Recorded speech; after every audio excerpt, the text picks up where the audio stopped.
Welcome to CR news. నేను కళ్యాణి. దాతల సహకారంతో గత కొద్ది సంవత్సరాలుగా దివ్యాంగులకు సేవలు చేసుకునే అవకాశం కొనసాగుతుందని ఆంధ్ర మహిళా మండలి గౌరవ అధ్యక్షురాలు డాక్టర్ రోహిణి తెలిపారు. తిరుపతి జిల్లా గూడూరు పట్టణంలోని శ్రీ కళ్యాణ వీరభద్రస్వామి దేవస్థానంలో ఆంధ్ర మహిళా మండలి మరియు ఎన్నర్వీల్ క్లబ్ల సహకారంతో రెడ్ స్వచ్ఛంద సంస్థ ఆధ్వర్యంలో దివ్యాంగులకు పలసరుకుల పంపిణీ కార్యక్రమం నిర్వహించారు.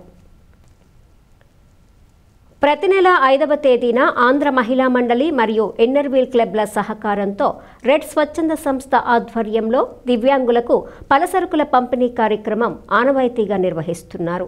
ఈ క్రమంలో నిర్వహించిన దివ్యాంగులకు పలసరుకుల పంపిణీ కార్యక్రమంలో పాల్గొన్న ఆంధ్ర మహిళా మండలి గౌరవ అధ్యక్షురాలు డాక్టర్ రోహిణి మాట్లాడుతూ, నేటి కార్యక్రమానికి దాతలుగా డాక్టర్ లక్ష్మి మరియు రమాలు వ్యవహరిస్తున్నారని తెలిపారు.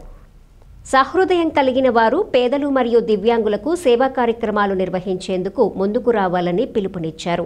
ఈ కార్యక్రమంలో విష్ణువందన, స్నేహలత రెడ్డి, నరేష్ తదితరులు పాల్గొన్నారు.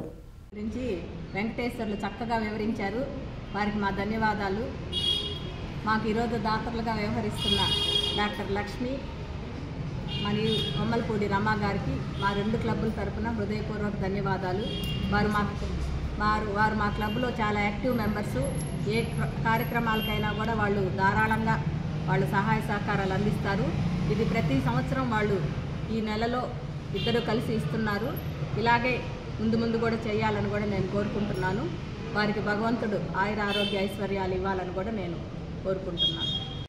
మరియు ఇన్నర్వీల్ క్లబ్ సంయుక్తంగా ఈ రెడ్ సంస్థ వాళ్ళకి గత కొన్నేళ్లుగా ఇవ్వడం జరుగుతుంది పలసరుకులను దివ్యాంగుల కోసమని. అదేవిధంగా వాళ్ళ ఫిక్స్డ్ డిపాజిట్ కింద కూడా మా మెంబర్ అయినటువంటి రోహిణక్క గారు కూడా ఇచ్చున్నారు. ఆ డబ్బులతోటి మేము ఇచ్చే దాన్ని కలుపుకొని 30 మంది దివ్యాంగులకి వాళ్ళు 37 మంది దివ్యాంగులకి వాళ్ళ తరఫున పలసరుకులు ఇవ్వడం జరుగుతూ ఉంది. మాకు ఈ కార్యక్రమం పర్మనెంట్ ప్రాజెక్టుగా ఉంటుంది మా మెంబర్లకి. అంతేకాకుండా వాళ్ళు ఎంతో శ్రమకు ఓర్చి కూడా ఇంకా వాళ్ళని దాతల్ని కూడా తయారు చేసుకొని ఎన్నో కార్యక్రమాలు చేస్తూ ఉన్నారు టౌన్ మీద.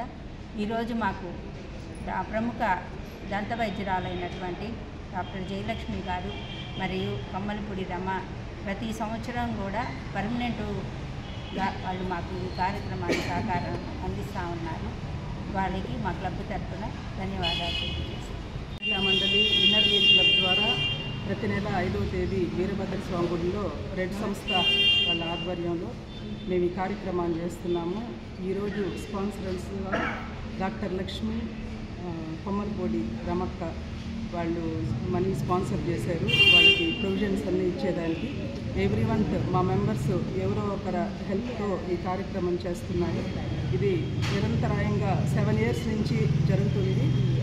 దానికి ఆంధ్ర మహిళా మండలి ఇన్నర్వీల్ క్లబ్ వాళ్ళని అభినందించాలి. ఇంత మంచి కార్యక్రమం చేస్తున్నందుకు. డిజేబుల్ పీపుల్కి వాళ్ళకి చాలా అవసరం కాబట్టి నిత్యావసర సరుకులు అవన్నీ ఇవ్వడం జరుగుతూ ఉంది. దీంట్లో నుంచి ఒక అమ్మాయి మంజుల అనే అమ్మాయి మహిళా మండలి ద్వారా కుట్టులు అవన్నీ కూడా నేర్చుకొని తను బ్లౌజెస్, ఫ్రాక్స్ అవంతా కూడా కుడతా ఉంది. వీళ్ళల్లో కూడా డాక్టర్ రోహిణి గారు మీరు నేర్చుకోండి అమ్మా అని చాలామందికి ప్రతి నెల వచ్చినప్పుడు చెప్తున్నాము. ఇంకేమన్నా వాళ్ళు వీలైనంత ఏదైనా కోర్సులు నేర్చుకుంటే బాగుంటుందని పేపర్స్ అట్లాంటివి కవర్లు చేయడం అవన్నీ నేర్చుకోమని చెప్తున్నారు. వాళ్ళు ఎవరు ముందుకు రావడం లేదు. మీరు ముందుకు వచ్చి అవి నేర్చుకోవాలని మా క్లబ్ ద్వారా నేర్పిస్తారు. అవి నేర్చుకొని మీరు ముందుకు పోవాలని కోరుకుంటున్నాము. అట్లాగే రెడ్ సంస్థ వాళ్ళకు కూడా అభినందనలు తెలియజేస్తున్నాము. వాళ్ళు కూడా ఎన్నో మంచి సేవా కార్యక్రమాలు చేస్తుంటారు కాబట్టి వాళ్ళ ద్వారా మాకు చేయడం మాకు కూడా ఎంతో సంతోషకరమైన విషయం. స్థానిక కళ్యాణ వీరభద్రస్వామి గుడి దేవస్థానంలో ప్రతి నెల 5వ తారీఖున రిహాబిలిటేషన్ ఎడ్యుకేషన్ డిజేబుల్ అనే సంస్థ ద్వారా పేద దివ్యాంగులకు 42 మందికి గత 7 సంవత్సరాల పైగా ఆంధ్ర మహిళా మండలి ఇన్నర్వీల్ క్లబ్ సంస్థలో ఉన్న వాళ్ళ సహకారంతో ఈ 7 సంవత్సరాలు ఈ పేద దివ్యాంగులకు పలసరుకులు పంపిణీ చేయడం జరుగుతుంది. దాంట్లో భాగంగా ఈరోజు దాతృత్వం వహిస్తున్నట్టు డెంటల్ డాక్టర్ నెల్లూరు జయలక్ష్మి గారు, అదేవిధంగా కొమ్మలపూడి రమాదేవి గారికి మా సంస్థ ద్వారా హృదయపూర్వక కృతజ్ఞతలు. అదేవిధంగా ఈ సంస్థ ఈ ఆంధ్ర మహిళా మండలి యూనియన్ క్లబ్ సభ్యులు గత 7 సంవత్సరాల పైగా నిరంతరం మా పేద దివ్యాంగుల కోసం శ్రమిస్తూ ఎంతోమందిని వాళ్ళందరూ కోఆర్డినేట్లు చేసుకుంటూ మా గూడూరు ఆరోగ్య ప్రధాని డాక్టర్ రోహిణమ్మ గారు వారందరినీ మోటివేషన్ చేస్తూ మా అందరికీ ఎన్నో సహాయ సహకారాలు అందిస్తున్నారు. అదే కాకుండా గత 2 సంవత్సరాల పైగా మాలో నుండి స్కిల్స్ని బయటకు తీసి మా ద్వారా మా లబ్ధి చేకూర్చునే బతుకుదలకు ఎదుగుదానికి ఎన్నో సహాయ సహకారాలు అందించాలని కూడా వాళ్ళు ఎంతో ప్రయత్నాలు చేస్తున్నారు. కాబట్టి మా సభ్యులు కూడా వాళ్ళల్లో ఉన్న దాన్ని ఆ స్కిల్స్ని ఏ విధంగా మేము పలానా పని చేసుకొని పైకి రాగలము అనే దానికి ముందుకు రాగలిగితే మేడం వాళ్ళు మనకు చేయూతనిస్తానని మాటిస్తున్నారు. కాబట్టి మన బ్రతుకు జీవనంలో మనం కూడా కొద్దో గొప్ప సంపాదించుకొని జీవనాధారానికి తోడ్పడగలరని ఆశిస్తూ ఈరోజు ఇంతటి సహాయ సహకారం అందించిన డాక్టర్ రోహిణి మేడం గారికి కానీ ఆంధ్ర మహిళా మండలి మరి యూనియన్ క్లబ్ సభ్యులకు మా హృదయపూర్వక కృతజ్ఞతలు తెలియజేసుకుంటున్నాం. ఆంధ్ర మహిళా మండలి మరియు ఎన్ఆర్వీల్ క్లబ్ సభ్యులు వారి ముఖ్యమైన రోజులలో వృద్ధాశ్రమంలో వృద్ధులకు అన్నదాన కార్యక్రమం నిర్వహించడం అభినందనీయమని ఆంధ్ర మహిళా మండలి గౌరవ అధ్యక్షురాలు డాక్టర్ రోహిణి తెలిపారు. తిరుపతి జిల్లా గూడూరు పట్టణంలోని ఓం శ్రీ సాయిరాం చారిటీస్ వృద్ధాశ్రమంలో ఆంధ్ర మహిళా మండలి సభ్యురాలు విజయవారి తల్లి జ్ఞాపకార్థం అన్నదాన కార్యక్రమం నిర్వహించారు. ఆంధ్ర మహిళా మండలి మరియు ఎన్ఆర్వీల్ క్లబ్ సభ్యులు వృద్ధాశ్రమంలో ఆశ్రయం పొందుతున్న వారికి అన్నదాన కార్యక్రమం నిర్వహించారు. ఈ కార్యక్రమంలో పాల్గొన్న ఆంధ్ర మహిళా మండలి గౌరవ అధ్యక్షురాలు డాక్టర్ రోహిణి మాట్లాడుతూ ఇలాంటి సేవా కార్యక్రమాలు మరింత మందికి స్ఫూర్తి కలిగిస్తుందని పేర్కొన్నారు. ఈ కార్యక్రమంలో ఆంధ్ర మహిళా మండలి మరియు ఎన్ఆర్వీల్ క్లబ్ సభ్యులు తదితరులు పాల్గొన్నారు.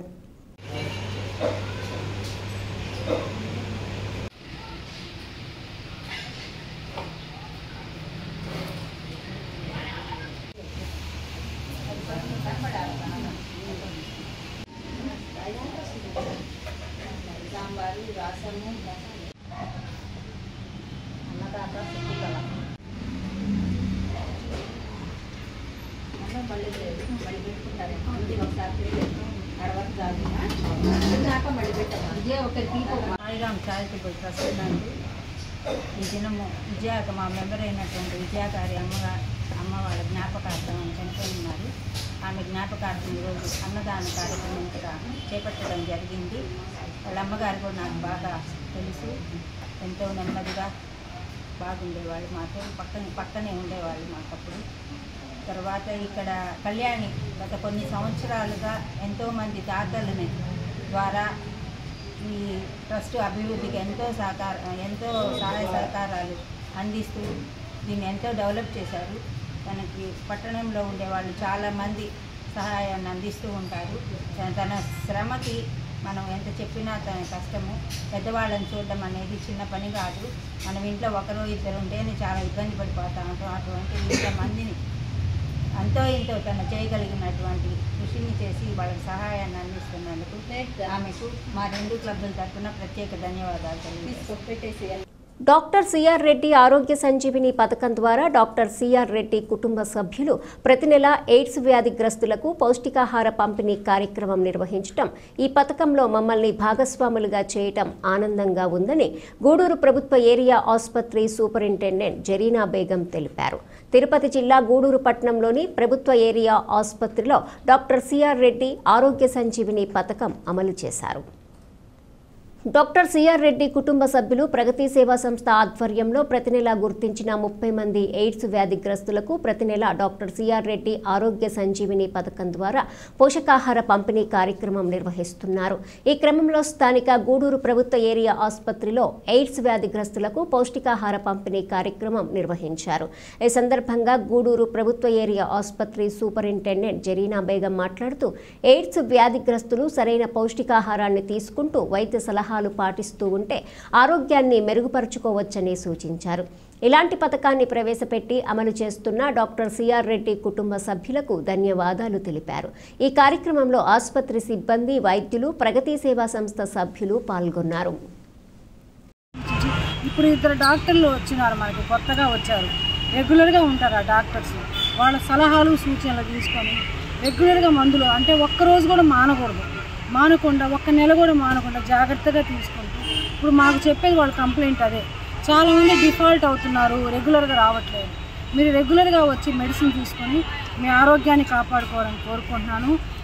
ఈరోజు మీకు సిఆర్ రెడ్డి సార్ వాళ్ళు ఇచ్చినారు, ఆ కుటుంబాన్ని గురించి కూడా ప్రార్థించాలని కోరుకుంటున్నాను. సిఆర్ రెడ్డి వారి సౌజన్యంతో రోహణమ్మ జనార్దన్ రెడ్డి గారుల ఇదితో మన కడివేటి చంద్రశేఖర్ గారు ప్రగతి చారిటబుల్ ట్రస్ట్ తరఫున ఈ కార్యక్రమం న్యూట్రిషన్ ప్రోగ్రాం అనేది ఆరోగ్య సంజీవిని అనే కార్యక్రమం ద్వారా 30 మంది PLHIVలకు ప్రతి నెల కూడా క్రమం తప్పకుండా ఎలాంటి పౌష్టికాహారం అందించడం మాకు చాలా సంతోషకరం. ఈ ఆహారం తీసుకొని మా వాళ్ళందరూ కూడా చాలా ఆరోగ్యంగా ఉంటున్నారు. అలాగే క్రమం తప్పకుండా ఇక ముందు కూడా ఇలాంటి కార్యక్రమాలు ఇవే కాకుండా ఇంకా మరికొన్ని కూడా మాతో పాలు పంచుకోవాలని కోరుకుంటూ నాకు ఈ అవకాశం ఇచ్చినందుకు ప్రగతి చారిటబుల్ ట్రస్ట్ చంద్రశేఖర్ గారికి మరియు వారి సభ్యులందరికీ ధన్యవాదాలు. నెల్లూరు నెట్వర్క్ తరపు నుంచి ఇలాంటి కార్యక్రమం జరుగుతున్నందుకు చాలా సంతోషంగా ఉంది. Thank you. గ్రామీణ ప్రాంతాల్లో పారిశుద్ధ్యం, వీధి లైట్లు, డ్రైనేజీ క్లీనింగ్పై పంచాయతీ కార్యదర్శులు నిరంతరం పర్యవేక్షిస్తూ ఉండాలని, సాధ్యమైనంత త్వరగా చెత్త నుండి సంపద కేంద్రాలు ప్రారంభానికి సిద్ధం చేయాలని తిరుపతి జిల్లా పంచాయతీ అధికారి సుశీల అధికారులను ఆదేశించారు. గూడూరు పట్టణంలోని ఎంపీడీఓ కార్యాలయంలో విస్తరణ అధికారులు, పంచాయతీ కార్యదర్శులతో ఆమె సమీక్షా సమావేశం నిర్వహించారు. గూడూరు పట్టణంలోని మండల పరిషత్ కార్యాలయంలో గ్రామ పంచాయతీ పరిపాలన మరియు పారిశుద్ధ్య నిర్వహణపై డివిజన్లోని విస్తరణ అధికారులు మరియు పంచాయతీ కార్యదర్శులతో తిరుపతి జిల్లా పంచాయతీ అధికారిని సుశీల సమీక్షా సమావేశం నిర్వహించారు. పలు అంశాలపై చర్చించారు. డిపిఓ సుశీల మాట్లాడుతూ గ్రామాల్లో పారిశుద్ధ్య నిర్వహణ, చెత్త నుండి సంపద కేంద్రాలు, వీధి లైట్లు పలు అంశాలపై కార్యదర్శులతో సమీక్షా సమావేశం నిర్వహించడం జరిగిందని తెలిపారు. త్వరితగతిన ప్రతి గ్రామంలో చెత్త నుండి సంపద కేంద్రాలు ప్రారంభించడం జరుగుతుందని, అలాగే గ్రామాల్లో ఎప్పటికప్పుడు పారిశుద్ధ్యం శుభ్రం చేయాలని ఆదేశించామని వెల్లడించారు. అలాగే ప్రతి బుధవారం గ్రామాల్లో వీధి లైట్లను పరిశీలించాలని, వెలగని లైట్ల స్థానంలో కొత్తవి బిగించడం జరుగుతుందని పేర్కొన్నారు. కొంతమంది కార్యదర్శులు సక్రమంగా పనిచేయటం లేదని, వారి పనితీరులో మార్పు రాకపోతే వారిపై శాఖాపరమైన చర్యలు తీసుకుంటామని హెచ్చరించారు. ఈ సమావేశంలో డిఎల్పిఓ వెంకటరమణ, ఎంపీడీఓ మధుసూదన్ రావు, పంచాయతీ కార్యదర్శులు పాల్గొన్నారు.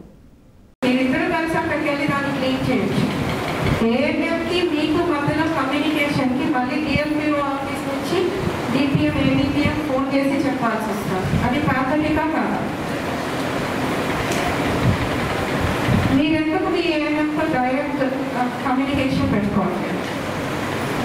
ఆమె పనిచేసేది, మీరు పనిచేసేది పబ్లిక్ హెల్త్ కోసమే కదా. అర్థమైందా? లిస్ట్ చదవాలా ఎవరు పెండింగ్ పెట్టుకున్నారని. గ్రూప్లో వచ్చింది మార్నింగ్ చూసారా? ఎవరి దగ్గర పెండింగ్ నాకు చెప్పండి. VCH యాప్లో క్లియరెన్స్ పెండింగ్ ఉంటే సెక్రటరీస్ ఎవరు ఉన్నారు ఇక్కడ?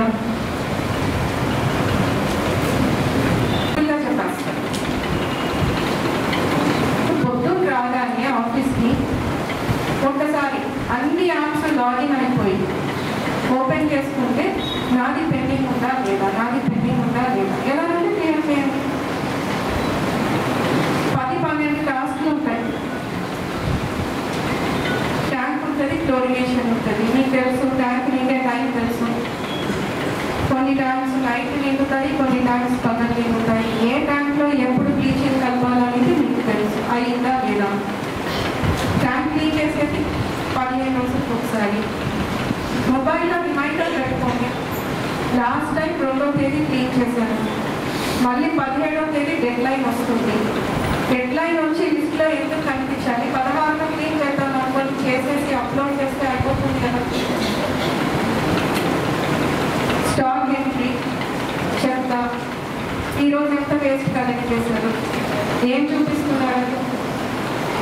అదైతే ఎక్స్టింగ్విషన్స్ 1 kg చెత్త వచ్చిందని చూపిస్తాడు సెక్రటరీ. లేదంటే 750 గ్రాములు. పంచాయతీ మొత్తం మీద మీకు ఒక రోజులో 750 గ్రాములు చెత్త వస్తే దానికి ఒక ఆటో, ఒక రిక్షా, 4 మనుషులు అవసరం. అంటే అప్లోడ్ చేయండి అంటే నోటికి వచ్చిన రబ్బిష్ చేస్తున్నారు. ఆన్ యావరేజ్ చెప్పండి, చిన్న చిన్న పంచాయతీ 200 హౌసెస్ ఉంటాయి. ఎంత చెప్పగలం, ఎంత వస్తుంది? మీ ఇంట్లోనే ఉంటారు కదా, మీరే డస్ట్బిన్ ఇస్తారు కదా పొద్దున. ఇంటికి అట్లీస్ట్ ఒక 1/2 kg చెప్తాం కదా. ఆ లెక్కన ప్రతి పంచాయతీలో రోజుకి మినిమం 100-150 కిలోలు చెత్త సేకరించాలి. ఉంటుందా లేదా? విలేజెస్ అంటే రోడ్ మీద ఆవులు ఎంత రోడ్ మీద పేడగా వేసేసి అయిపోతాయి. మనదే కదా రెస్పాన్సిబిలిటీ. చెత్త ఎంత కలెక్ట్ అయింది ఇవాళ అని అడిగితే 1 కిలో చెత్త వచ్చింది అని చెప్పే సెక్రటరీస్ ఈ కాన్ఫరెన్స్లో కనీసం 30-40 మంది. సో డైరెక్ట్ మీటింగ్ పెట్టాలి. ఈ నెల 8 మరియు 9 తేదీల్లో గూడూరు పట్టణంలోని దువ్వూరు రమణమ్మ మహిళా కళాశాలలో ఫ్రీడమ్ ఫైటర్స్ అసోసియేషన్ ఆధ్వర్యంలో స్వాతంత్ర సమరయోధులు సయ్యద్ నజీర్ అహ్మద్ స్ఫూర్తిగా తీసుకొని నిర్వహిస్తున్న స్వాతంత్ర సమరయోధుల ఫోటో ఎగ్జిబిషన్ కార్యక్రమాన్ని విజయవంతం చేసేందుకు అందరూ సహకరించాలని తెలుగుదేశం పార్టీ మైనార్టీ విభాగం నాయకుడు రహీం పిలుపునిచ్చారు. తిరుపతి జిల్లా గూడూరు పట్టణంలోని డిఆర్డబ్ల్యూ కళాశాలలో స్వాతంత్ర సమరయోధుల ఫోటో ఎగ్జిబిషన్ కార్యక్రమానికి సంబంధించిన వాల్ పోస్టర్లను వివిధ రాజకీయ పార్టీలకు చెందిన మైనార్టీ విభాగం నాయకులు విడుదల చేశారు. ఈ సందర్భంగా తెలుగుదేశం పార్టీ మైనార్టీ విభాగం నాయకుడు రహీం మాట్లాడుతూ నేటి తరం యువతకు పిల్లలకు స్వాతంత్ర సమరయోధుల జీవిత చరిత్ర, వారు చేసిన స్వాతంత్రం కోసం చేసిన త్యాగాలు, పోరాటాలు తెలియజేయాలన్న ఉద్దేశంతో చరిత్రకారుల photo exhibition freedom fighters association ఆధ్వర్యంలో ఏర్పాటు చేయడం అభినందనీయమని పేర్కొన్నారు. ఈ ఫోటో ఎగ్జిబిషన్ కార్యక్రమాన్ని యువత సద్వినియోగం చేసుకోవాలని సూచించారు. ఈ కార్యక్రమంలో సిపిఐ కార్యదర్శి కాళేశ, బీఎస్పీ నాయకుడు భాస్కర్ గౌడ్, కళాశాల ప్రిన్సిపల్ హనుమంతరావు, విద్యార్థులు తదితరులు పాల్గొన్నారు. మన డిఆర్డబ్ల్యూ కాలేజీలో ఫోటో ఎగ్జిబిషన్ జరుగుతుంది. స్వాతంత్ర సమరయోధుడి ప్రతి ఒక్కరు వచ్చి కూడా ఇంకోటి ఈ ఎగ్జిబిషన్తో పాటు ఆయన సుమారు 1 గంట 2 గంటల ఉపన్యాసం చేస్తారు. అది ఎంతవరకు నాలెడ్జ్ అంటే ఇక్కడ విన్న వాళ్ళందరూ ఆయన కార్యక్రమం మెచ్చుకొని మా ఎమ్మెల్యేలు, మంత్రులు సహా మేము ఆ ప్రోగ్రాం ఏర్పాటు చేయాలని ఆయన ఆహ్వానిస్తున్నారు. ప్రతి చోట కూడా మనకు అవకాశం కూడా దక్కింది. కాబట్టి మీరందరూ కూడా ఆ రోజు సెలవైనా కూడా ఇలాంటి కార్యక్రమం విన్నా చూసినా కూడా మనకు చాలా నాలెడ్జ్ అయితే వస్తుంది.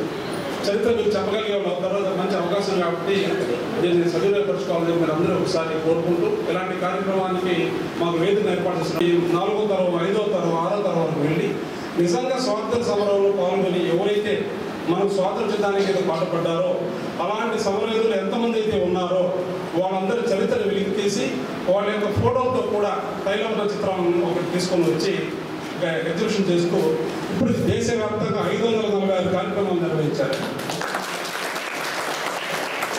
అదృష్టం ఏంటంటే జిల్లాలో మొదటిసారిగా మన ఊరికే వస్తున్నారు.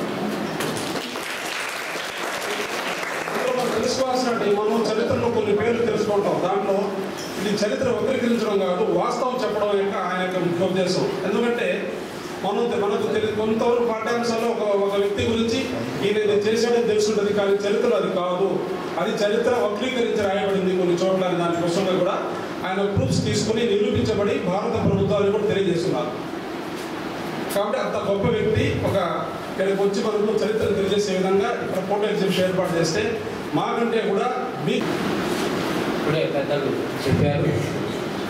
ఏదేమైనప్పటికీ జీవిత చరిత్ర ఒక దగ్గర బానిసత్వంగా వందల సంవత్సరాలు, వేల సంవత్సరాలు భారతదేశం నలిగి దాని విముక్తి పొందేదానికి చాలామంది ప్రాణాలు అర్పించారు.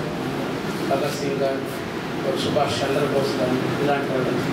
అయినప్పటికీ ఏంటంటే మహాత్మా గాంధీకి మాత్రమే పేరు. కారణం ఏంటంటే ఆయనలో ఉన్న ప్రత్యేకత ఏంటంటే పోరాటం కాదు, దీన్ని మంచితనంతో తీసుకురావాలని చెప్పే ఉద్దేశంతో ఆయన మహాత్మా గాంధీ గారు చాలా పోరాటాలు చేస్తారు. దానికి కూడా భారతదేశంలో చాలామంది ప్రాణాలు అర్పించారు. కొన్ని వేల మంది భారతదేశంలో కులానికి, మతానికి అతీతంగా చాలామంది ప్రాణాలు అర్పించారు. దాంట్లో భాగంగానే ఇప్పుడు చెప్పబోయే చరిత్ర కూడా ఏంటంటే రేపు 9వ తారీఖు కూడా దాంట్లో చరిత్రలో ఆ రోజులు ఉద్యమాలు చేసి, పోరాటాలు చేసి ప్రాణాలు అర్పించిన వాళ్ళల్లో చాలామంది పేర్లు ఈరోజు మనకి మాకే తెలియదు, మీ ఇక్కడ ఏం తెలుస్తుంది. కాబట్టి మా చదువుకునేటప్పుడే అప్పుడే ఏమీ లేదు. ఇప్పుడు మీకు ఇంకొద్దిగా లేటెస్ట్గా ఏంటంటే కొంత ముందుకు వస్తూ ఉంటాయి. కాబట్టి ఇప్పుడున్న ప్రభుత్వాలు ఎన్నికలు మనం చూసినప్పుడు పరిస్థితి ఏంటంటే ఆ చరిత్రలు చెప్పేదానికన్నా స్వార్థాలు ఎక్కువైపోయి రాజకీయాలు వచ్చేసి ఆ రాజకీయాల స్వార్థాల కోసం ఈరోజు దేశ చరిత్ర చెప్పే పరిస్థితి పోయి ఈరోజు పరిస్థితిలోకి వచ్చేసి ఏదేమైనప్పుడు మీరు ముందుకు పోవాలంటే ఇప్పుడు సార్ చెప్పినట్టు రహీం భాయ్ చెప్పినట్టు మీ ఎగ్జామ్స్లో వాటిలో ముందు 10 మందిలో ఒకరిగా మనం ఉండాలంటే ఆ 10 మందిలో ఒకరిగా కాకుండా ఆ రకంగా మనం ముందుకు పోవాలంటే మనం చదువుకునేదే కాకుండా జనరల్ నాలెడ్జ్ కూడా చాలా అవసరం. దాంట్లో భాగంగానే ఇప్పుడు మీ సార్ చెప్పినట్టు 8-9 తారీఖులో మీరు చేసే సేవ, మీరు చేసే సర్వీసు, ఇవన్నీ కూడా వాలంటీర్స్ పద్ధతులు ఈరోజు అనేక మంది స్టూడెంట్స్, రాజకీయ నాయకులు, అదేవిధంగా చాలామంది పెద్దలు కూడా వచ్చి మీ కాలేజ్ రవి సార్ గారు, గౌడ్ సార్ గారు చెప్పినట్టుగా హిస్టరీ అనేది ఒక స్టూడెంట్ లెవెల్లో చాలా ఇంపార్టెంట్ కాన్సెప్ట్ అన్నమాట. అది మీరంతా చదువుకుంటారు. ఎవరైతే బీఆర్ఎస్ స్టూడెంట్స్ ఉంటారో వాళ్ళకి చాలా బాగా తెలుసుంటుంది. హిస్టరీ కాన్సెప్ట్స్ వస్తే వీళ్ళకి హిస్టారియన్స్ ఉన్నారు. ఆ టైంలో ఉండేటువంటి రిసోర్సెస్ పరంగా అన్నీ ఒకసారిగా ఇంక్లూడ్ చేయడం అనేది చాలా కష్టమైన పని అనమాట. ఇప్పుడంటే టెక్నికల్గా చాలా మనం డెవలప్డ్ ఎరాలో ఉన్నాం కాబట్టి కొంచెం ఈజీగా అనిపించింది. ప్రీవియస్ డెకేడ్స్లో మనం చూసుకున్నట్లయితే చాలా కష్టమైన పని. సో ఈ ప్రాసెస్లో చాలామంది ఎంతోమంది మనకు తెలియని వాళ్ళు, మన తాతలు ఇలాంటి వాళ్ళు చాలామంది ఫ్రీడమ్ స్ట్రగుల్లో పార్టిసిపేట్ చేసిన వాళ్ళు చాలామంది ఉన్నారు. బట్ చాలామందికి తెలియదు వాళ్ళు ఉన్నారనే సంగతి కూడా చాలామందికి తెలియదు. బట్ వాళ్ళు కూడా ఎక్కడ ఎక్స్పోజ్ చేసుకునేది ఎవరైతే వాళ్ళ ఫ్యామిలీస్ ఎవరు ఉంటారో వాళ్ళు తెలుసుకుంటారేమో. బట్ ఏంటంటే ఈరోజు టెక్నికల్గా డెవలప్ అయిన ఈ టైంలో this is all out our responsibility అనమాట. ఏదైతే అదే అందరూ చేసే పని కూడా కాదు. ఎవరైతే హిస్టారియన్స్ మన నసీర్ అహ్మద్ సార్ గారు ఉన్నారో ఇది చాలా ఎక్స్ట్రాడినరీ వర్క్ అనమాట. చాలా రీసెర్చ్తో కూడుకున్నటువంటి పని ఇది. ఆయన రీసెర్చ్ చేసి ప్రతి ఒక్క దగ్గర తిరిగి విద్యార్థులందరూ కూడా ముందుగా కృతజ్ఞతలు తెలుపుతున్నాను. ఎందుకంటే కొన్ని చరిత్రలు మాకు తెలియదు. ఎందుకంటే దాదాపు మేము పాఠశాలలో చదువుకుంటున్న 68 సంవత్సరాల్లో గోడ పక్కన ధర్మాంచర సత్యవాదాలు మేము పాఠాలు ఇంటా ఆ శ్లోకం చదివేవాళ్ళని. సత్యమేవ జయతి ఇవన్నీ గొప్ప గొప్ప శ్లోకల్స్ ఉండేటివి. అవి మాకు తెలియకుండా మాకు కొంత జ్ఞానాన్ని ప్రసాదించాయి. అలాగే ఈరోజు రేపు 8-9 తేదీలో జరిగిపోయి ఈ కార్యక్రమం ఎంత గొప్పదంటే చరిత్రలో మరుగున వచ్చింది. ఆ రోజు చరిత్ర రాసే అవకాశం కొంతమంది వ్యక్తులకు మాత్రమే ఉండేది, కొన్ని కులాలకు మాత్రమే ఉండేది, కొన్ని అగ్రకులాలకు మాత్రమే చదువు ఉంది. కాబట్టి ఆ చదువులో వాళ్ళకి కావాల్సిన వ్యక్తులు మాత్రమే చరిత్రలో రాశారు. చరిత్ర తెలియకుండా ఇప్పుడు దాదాపు 69-70 సంవత్సరాల్లో మేము స్కూల్లో ఒక 500 మంది బాలికలలో 100 మంది బాలికలు ఉంటే దాదాపు 34 మందికి ఝాన్సీ లక్ష్మీబాయి పేరు ఉండేది. ఝాన్సీ లక్ష్మీబాయి అంటే గొప్ప స్వాతంత్ర పోరాటాలు బ్రిటిష్ వాళ్ళతో యుద్ధం చేసి మేము చదువుకున్నాం, మీరు కూడా చదువుకుంటారు. కానీ ఝాన్సీ లక్ష్మీబాయి అనేవి యుద్ధం చేయలేదు. ఆమె ఒక రాజ్యానికి రాజుగా ఉండింది. ఆమె బ్రిటిష్ వాళ్ళతో యుద్ధం చేయలేక బర్మాకు పారిపోయింది. అది ఎవరికి పోతుంది? యుద్ధం చేసిన ఝాన్సీ లక్ష్మీబాయి దగ్గర సైన్యాధ్యక్షుడుగా పనిచేసిన జోకరి. గూడూరు పట్టణంలోని శ్రీ అలగనాథ స్వామి దేవస్థానంలో రథసప్తమి పర్వదినం సందర్భంగా స్వామి అమ్మవార్లకు విశేష అలంకరణ ఏర్పాటు చేసి మంగళ వాయిద్యాలతో పల్లకీ సేవ ఘనంగా నిర్వహించారు. భక్తుల గోవిందనామ స్మరణ చేస్తూ స్వామి అమ్మవారిని దర్శించి తీర్థ ప్రసాదాలు స్వీకరించారు.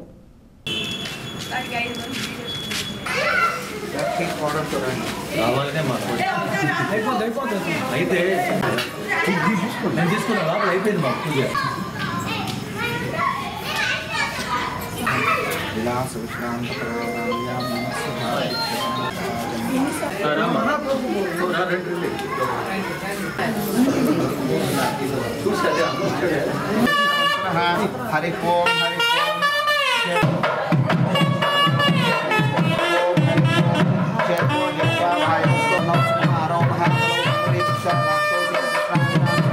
हरि ओम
ఈ వార్తలు ఇంతటితో సమాప్తం. తిరిగి ప్రసారం అయ్యే సిఆర్ న్యూస్లో మళ్ళీ కలుసుకుందాం. అంతవరకు సెలవు.